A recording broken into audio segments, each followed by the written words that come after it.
All right, so they don't know it, but the name of the podcast is called The Hall Class. The whole concept was if I caught you in the hall, we're going to sit down and chat and get to know you. So today we're sitting with Renae and Mitch Dosch over here in Maryland's old house, which happens to be Mitch's old house for everybody that remembers Maryland. So anyway, let's first learn about Renae because people know Mitch already. So Renae, where did you grow up? I was pretty much a Vegas native. My dad retired from the military in Las Vegas when I was 8 years old, and I had 4 older siblings that, got married and had grandbabies there, so my parents wanted to stay, and that's where I stayed. Wow. Okay, so now I got questions. So this was like back in the 1950s. No, I'm kidding. So did your dad work in the military there in Vegas? My dad was actually a very cool story when it comes to I'm thinking Area 51 right now, by the way. No. Okay. Mm-mm. My dad was one of the first 2 members of the church to be a chaplain for the United States Air Force. Oh, wow. So he was also a major when he retired in Las Vegas. He always said, whatever you do, don't send me to Las Vegas, because he thought of it, just Sin City, a hellhole. He didn't want to take his family there. And then that's where they moved and retired. But no, he wasn't at Area 51. He was out at Nellis at the churches, ministering to people. But we had apostles in our home growing up, and they lived all sorts of places. He took part in a lot of presidential activities, because the apostles would come and they would bring different, heads of the military to be there for these big meetings. So you were born and raised in Vegas? I was born in California. Okay. Fairfield, California. Moved to Illinois with the military, and then my dad, they moved there when I was 9. Okay, so majority of your life over in Vegas. Yep. All right, what was it like growing up in Vegas? Awesome. Yeah? I loved Vegas. What'd you like to do? I did a lot of mall, on the weekends. We spent a lot of time on the Strip once we were over 16. Kids don't spend time on the Strip now, or teens don't spend time on the Strip now like they used to, but we would drive the Strip, and holler at people in cars and do scavenger hunts at the Strip and hang out in Caesar's Forum, and it was great. It was great. I loved it. I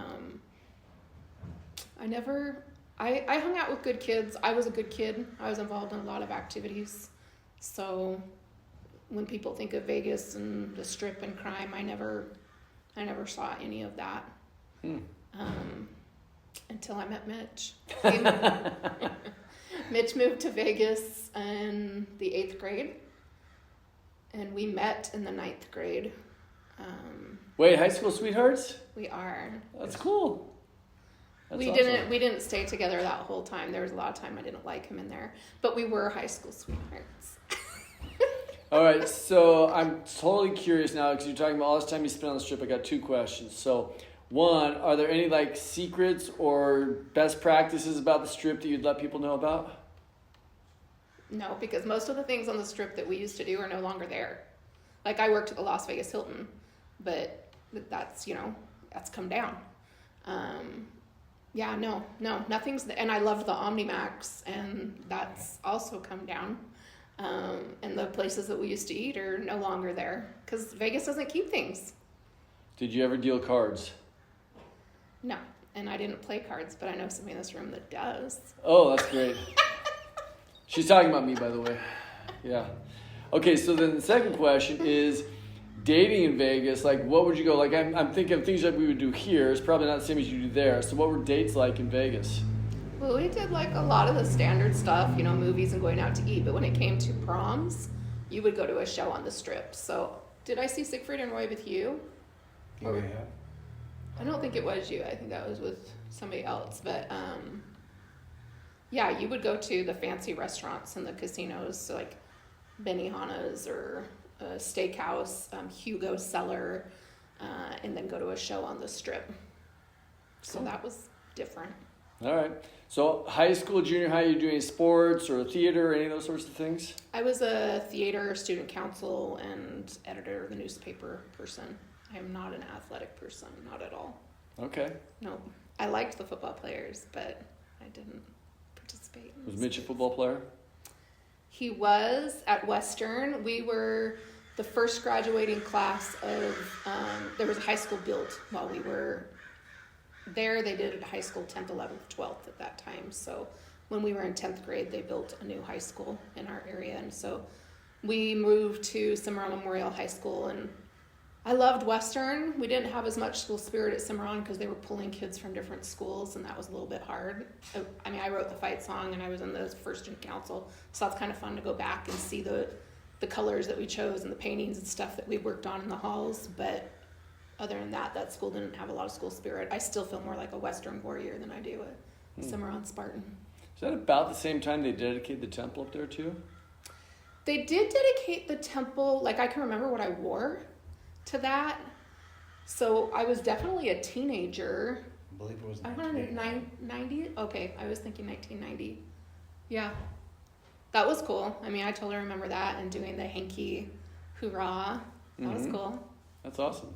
Yeah, and my dad used to speak in a public, like, they used to have the public speaking circuit in the church that they'd do firesides in different areas. So that was still, that was kind of like petering out at that time, but he was still doing that. So, yeah, I remember him going around and speaking about temples and, getting in the temple.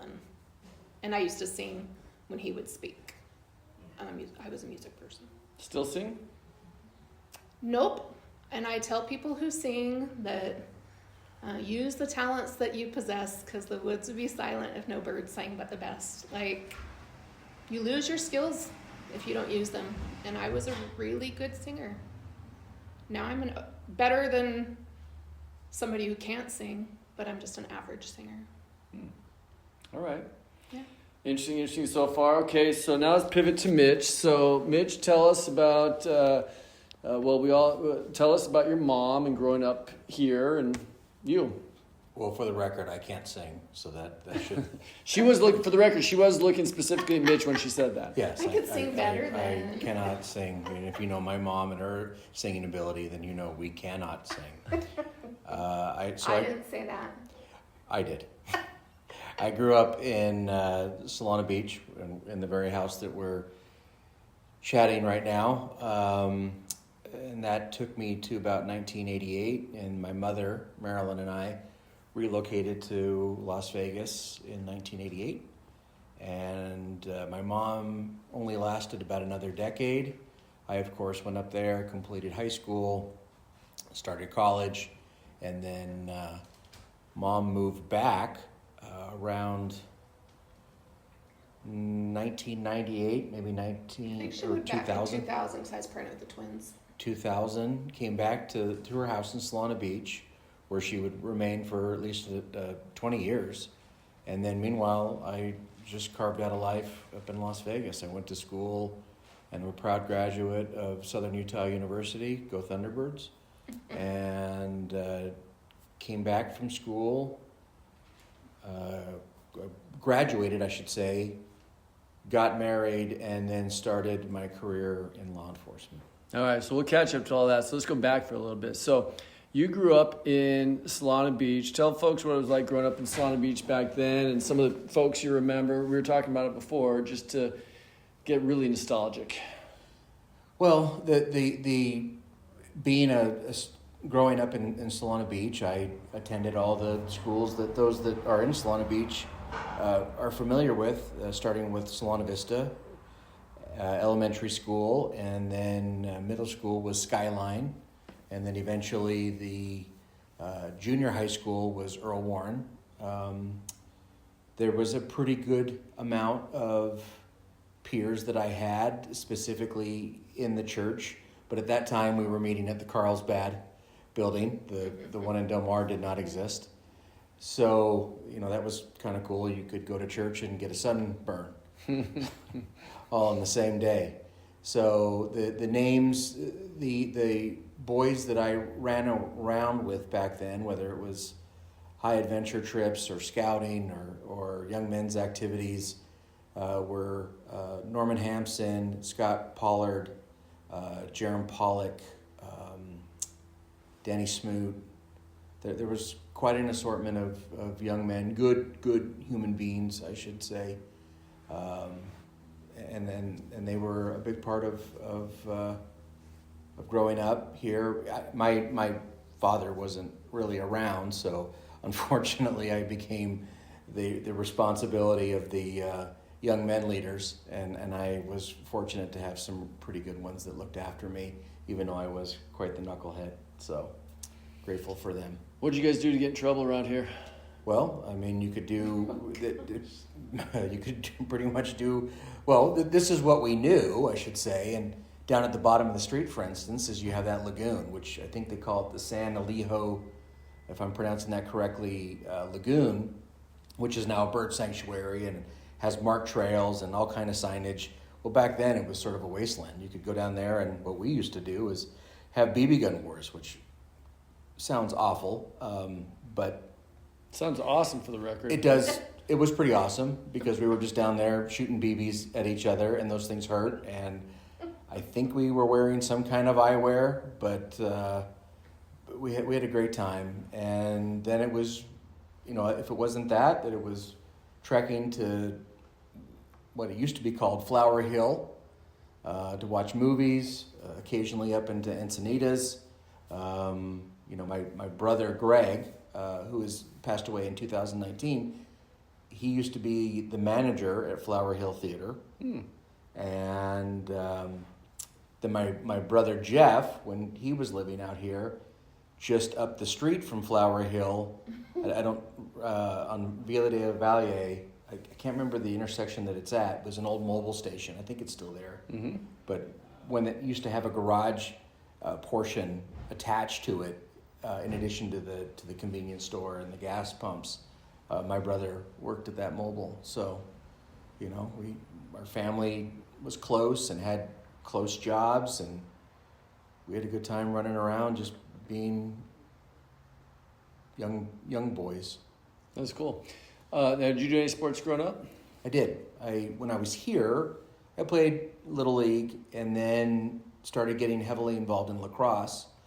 And unfortunately, by the time because I transferred in March of 1988, so right in the almost end portion of my 8th grade season, I went to Las Vegas, and Las Vegas, like so many other Western states, lacrosse wasn't a part of its curriculum. It wasn't even a sport that was identified by anybody outside of maybe a club. And that was unfortunate because I was really, really enjoying it, but then pivoted to, like most young men to do, is football and the occasional track and field, but of course on the field side of it.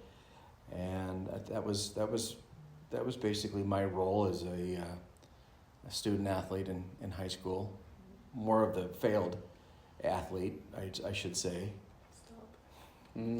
What did you think about being a teenager in Vegas?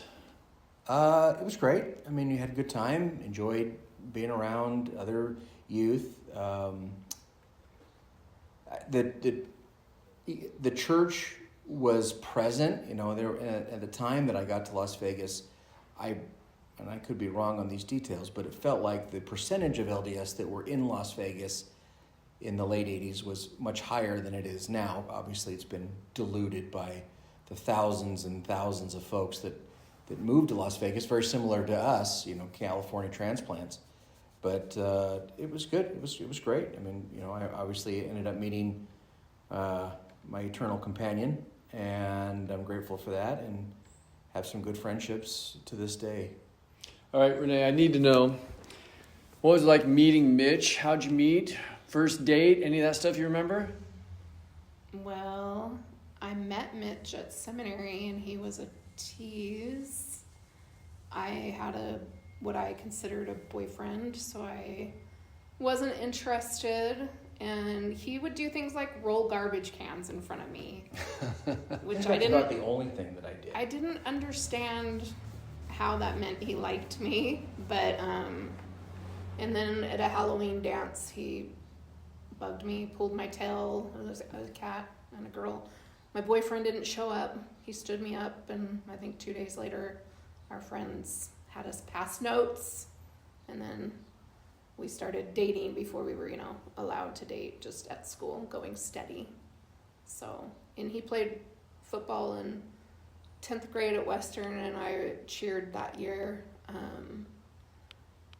Yeah, yeah, good memories. It's all high school. That's Lots of stake dances. Those were really strong in Vegas at that time. I don't think that our son did go before we moved here. He went to the dances there, but they weren't every weekend like they were when we were growing up. So we had a huge group of kids that would go to the stake dances, and then we'd leave the dances and we'd go to a restaurant that we caused so much trouble at, not buying enough food and just monopolizing all their booths, that they ended up not allowing the LDS kids to come after dance. So we had to find a second location to go to. Yeah. That's cool. Yeah. What did you do after high school? After high school, I went to SUU first, actually. I had a scholarship there for journalism, and I was pretty involved. Before I went to college, I was involved in the theater. So I didn't do it so much once I got to SUU, but I went there. Then about the time Mitch came to SUU, I left. I got a really good job in Vegas, and I just didn't want to leave the money. And I was the baby of my family. My parents were really good to me. They wanted somebody at home with them. So I stayed in Vegas and graduated from UNLV, and was working, went into the workforce and thought I would stay there. Had big plans of being a moneymaker, and then got pregnant with twins. Heavenly Father had different plans. What were you doing for a job then? I was like the manager of a embroidery shop that was all female. Got in just at the right time of a small business, and I was just young and grew with them, and was valuable to the owner because she was dyslexic and I knew all her personal information. So that was the job that made me leave SUU and come to Vegas. Also, I spoke Spanish. I'm not fluent Spanish, but I was the only person who spoke Spanish, and there were like 10 women in management in Salesforce, and then it was all laborers who spoke Spanish. So that made me a pretty valuable asset for the company. And then I switched to insurance, and then I got pregnant with the twins, and it made more sense to be home. So tell us about the family now. So twins, and you got John. So tell us about all of them. The twins are 23. They're identical twins.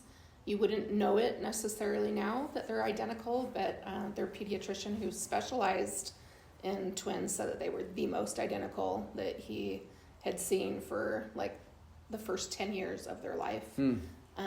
Then we have a 19-year-old son who is playing football in North Dakota, in Mayville, on the offensive line. And then we have John, who's 14, and the move had a lot to do with John. I felt like where we lived in Vegas was fantastic, but it had changed.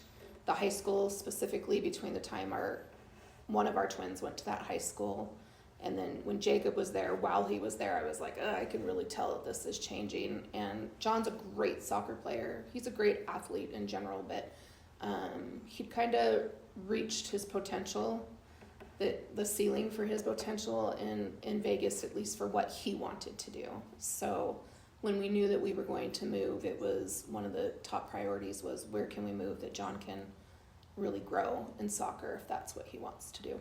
So That's here cool. we are. That's cool. Our children have names, by the way.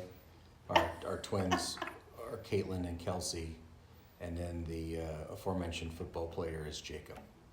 And where's Mayville, North Dakota? I've never heard of that. Unless you've been to the What area. what school Close is to there? Fargo. So it's a small, very small NAIA division school in between Fargo, North Dakota, and Grand Forks, North Dakota, and it's called Mayville State University. Oh wow. Okay. Smaller than SUU, small. But he likes it. He went there because he had a couple other friends playing football there. He was on the fence trying to just make grown-up decisions, but I think that swayed him, having his best bud go That's there. cool. Yeah. It's nice to hang out with somebody. All right. So after high school, tell us about you, Mitch. I went to college reluctantly because I thought I could first do it my own way without a college education, and tried my hand at other businesses, and then soon realized this is hard work. and I don't know if I like it. And there's an opportunity for me to go to school and have it paid for by my mom. Very, very generous offer. So I scrapped the jobs that I was working at in Las Vegas, because I was one of those guys that as soon as I graduated, I moved out. Boom. And I thought that I couldn't wait for the independence that comes with moving out of the house, but then you realize, you get a dumpy apartment inside or in a bad part of town because it's cheap, and you find out that sometimes roommates aren't as cool as you thought they were, because they're messy and they're dirty and they don't want to live up to their bills. So all of that amounted to a change.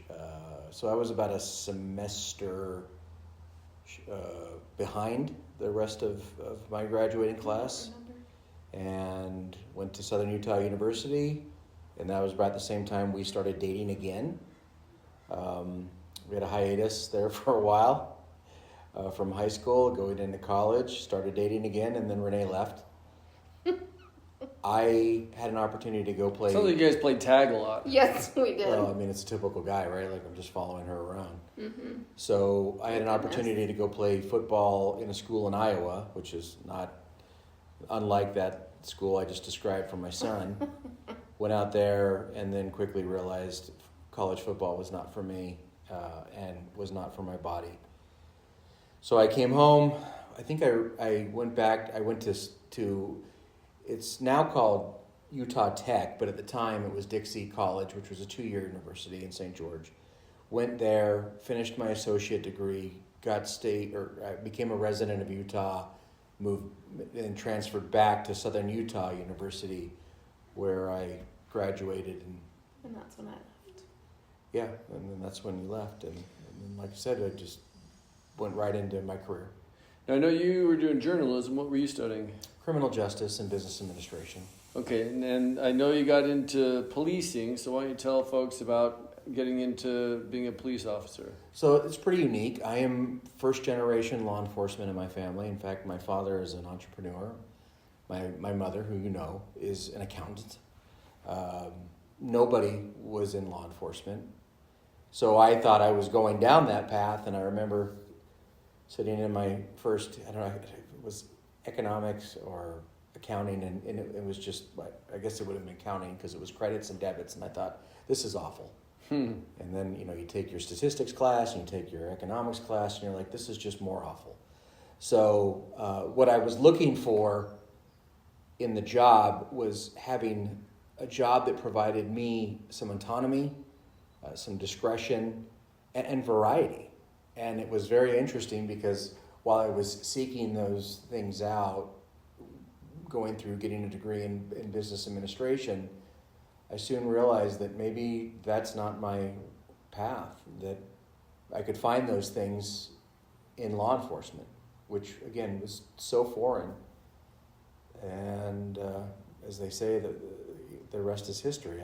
I graduated with a degree in criminal justice, a minor in business administration, so I sort of moved one ahead of the other, one degree upon the other, and worked really hard to find cop jobs, and ultimately landed at first with the Nevada Highway Patrol, and got an opportunity, even though it's a state agency, that I was able to work in Las Vegas. So I came home and started that. And you had I thought you had an interesting job in Nevada Highway Patrol. Before you left, you worked fatal accident reconstruction. And that's one of those jobs that uses a lot of the math that you're like, when am I ever going to use this stuff, with graphing things? And I don't know. I thought that was a really interesting part of your job. And also, I thought more sad than when you later worked homicide, because there were so many. We're moving innocent. way ahead in this interview. Well, we can jump. You're giving away the end here. Okay, so how'd you get homicide? So Sorry. tell us all the roles you had in your police life. The rules? Roles. Oh, so as Renae, I was only with the Nevada Highway Patrol for less than 5 years, so it wasn't like I carved out this tremendous career with them. I went long enough to go and be a patrol officer, meaning you're just driving the beat, you're working DUIs, you're working crashes, you're working drug interdiction, trying to get a couple bad people, bad drivers, bad people, because one thing you quickly realize in law enforcement, especially when you have a focus on motor vehicles, is that not everyone that drives is bad, but every bad guy drives. So they got to get from one place to another, and that's oftentimes, if they're reckless in their work, they're probably going to be reckless in their driving, and it's a great way to intercept them. So I was able to do that, and then I started to feel very confident about my abilities. But as your development goes, you soon get suggestions like, some of the best piece of advice that I ever got in that job was work on the things that you don't do well. You at the time I could do X, Y, and Z quite well, and I just wanted to do that, but I was neglecting other aspects of the job. So somebody told me just work on the things that you don't do well, which at the time was accident investigation and ultimately accident reconstruction. So I put my efforts there, and like Renae said, I spent the last almost a year and a half being part of what was then called the CID, or the Collision Investigation Detail, and we were responsible in our detail for all fatal accidents, accidents involving felony prosecution, so ultimately crashes where somebody was seriously injured or killed, and then any high-profile crash that would fall under the auspices of the Nevada Highway Patrol, because there's jurisdictional things that are in play, just like with any other city, county, and state. And it was great. It was just great responsibility, and yes, it was some of the hardest training I have ever had. In fact, I submit that it's the hardest training in law enforcement was that accident reconstruction training. And it was intense, and it's just compact, and it's full immersion, and there's very little room for failure. In fact, you can't go through those blocks of classes and I believe get anything at less than a C grade.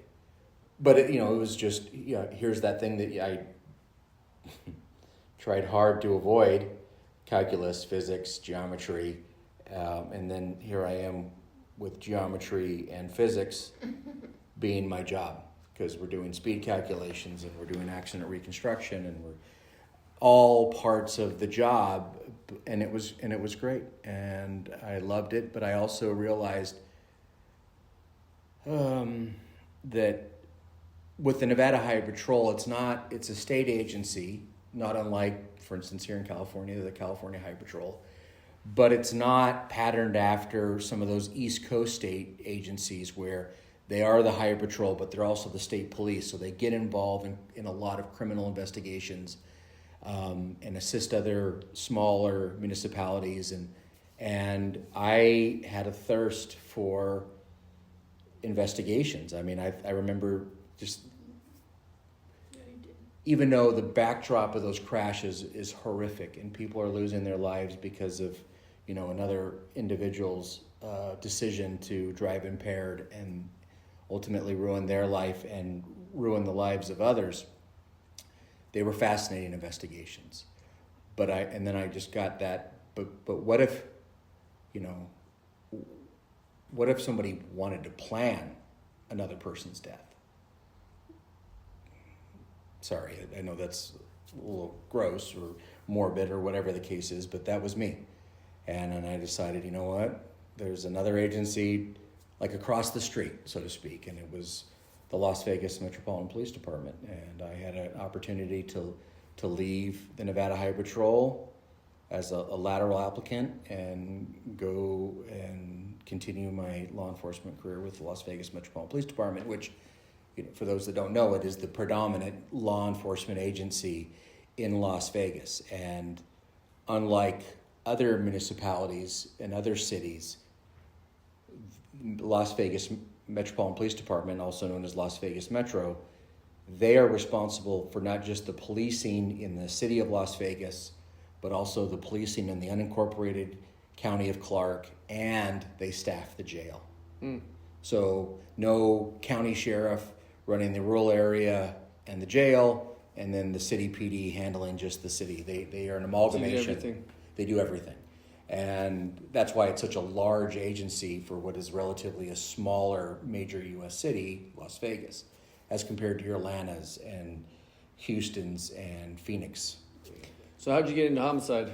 It took some time. Took about nine years, but got a head start by being a pseudo detective, an investigator in that collision investigation detail with the Nevada Highway Patrol. That allowed me to sort of get a foot in the door, and I just built my resume over the next 9 years or so with a focus on investigation. So I did the patrol, and because I was a new guy, I worked graveyard and handled just some really, really obnoxious calls.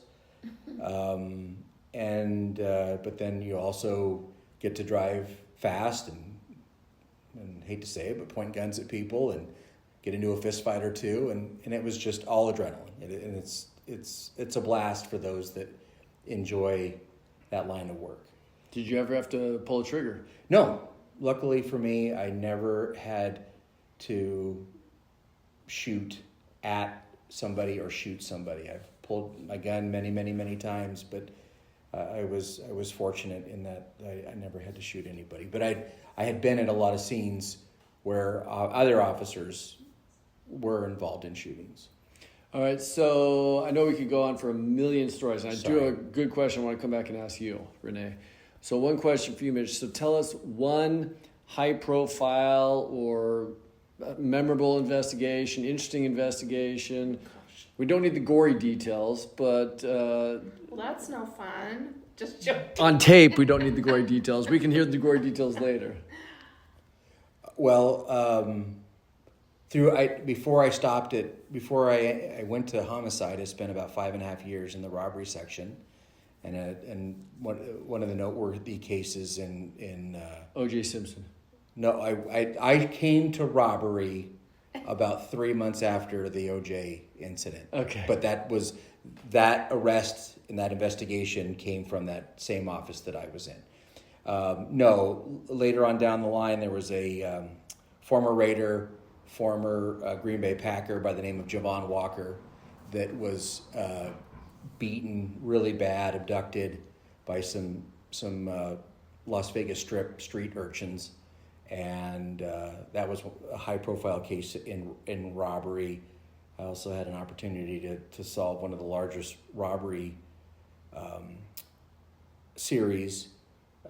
We had about 11 defendants, 42 different business robberies, and it all originated from a gang that had used a car to ram a gun store and then obtained guns, which were then provided to the would-be robbers. And basically it was one apartment complex where they decided, hey, we're going to start robbing businesses, and they would recruit from the apartment complex, which is why we had 11 defendants on that. So, but 42, was it 42?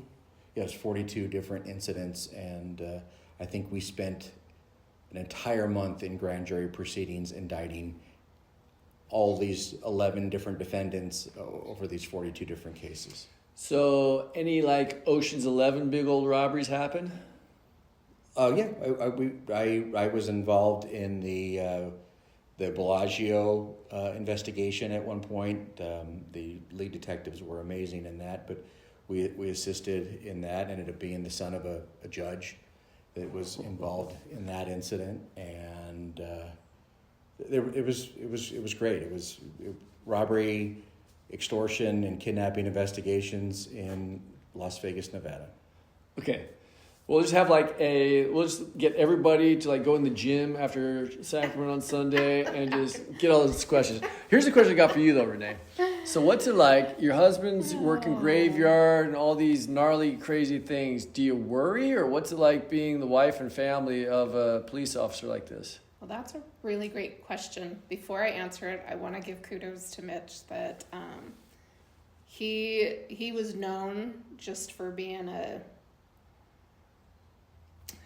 he's like a freight train when he's working. Just he goes full speed, And at his retirement, and before his retirement, multiple detectives that I've run into have said, you know, Mitch has so many skills, specifically in interrogation, but if something were to happen to one of my family members, he's the person I would want on the case. So he sacrificed a lot for work and put a lot of himself into it, which leaves on the other end A lot for you the to family do. at home. Again, I don't Right. have the greatest bedside manners either. So No. Anyway, so what's it like being married to him, or married to a homicide detective? In the beginning, I used to joke that it's like being a single mom that has access to her husband's full paycheck. But I don't really think that's fair to single moms to say that, especially once I experienced like big loss, you know, or he was able to, you know, be there for me. But when it came to the everyday things, there were a couple times specifically that I, like when I started getting teenagers and I would have something happen that I thought was just, you know, I don't know how to deal with this. I can't do this on my own. I can't make this decision. And there was one night that I called him or I texted him or whatever. He texted me back, and let's just say he was working a case in a situation where a child had killed a parent. And I was like, you know, this kind of puts this in perspective. I texted my sister, who was the person I had called, you know, when I couldn't get a hold of Mitch, and said, well, that kind of puts the situation I'm dealing with. It's a different light now. I think that I can sleep on this tonight and talk to Mitch about it tomorrow and make a decision about our kid. So there's that it does. I think it would be really fun if Mitch wrote down some of his stories. Maybe it's the journalism background that I think how our marriage survived murder would be a fun angle. How we to survived the take murder. on it. Yeah. He's not interested in it, but Someday. yeah, it takes a lot of sacrifice for a family, and my mom was a big strength to me. She'd married somebody in the military and had him go away. And when my sisters would be, like, he was working on September 11th, right? 2001, I was pregnant with our first kids. And when I saw that happening, well, he wasn't working at that moment, but when that was happening, I was thinking naively, oh my gosh, my husband's going to go to war, you know, he's going to be gone, he's going to be pulled away in this. And he also worked during the October 1 shooting as a homicide detective on that case. And my sisters and family members would immediately call me, and their anxiety would be up here. But I, most of the time, didn't get there. And my mom would say, well, that's because it takes a certain personality to marry somebody in law enforcement and in the military. And you can't get up there. It would do your family no good. You have to stay calm. And I always kind of had a plan. Maybe it's because I worked in insurance, and it's morbid to think that way, but I thought I had a plan of how things would be handled, worst case scenario.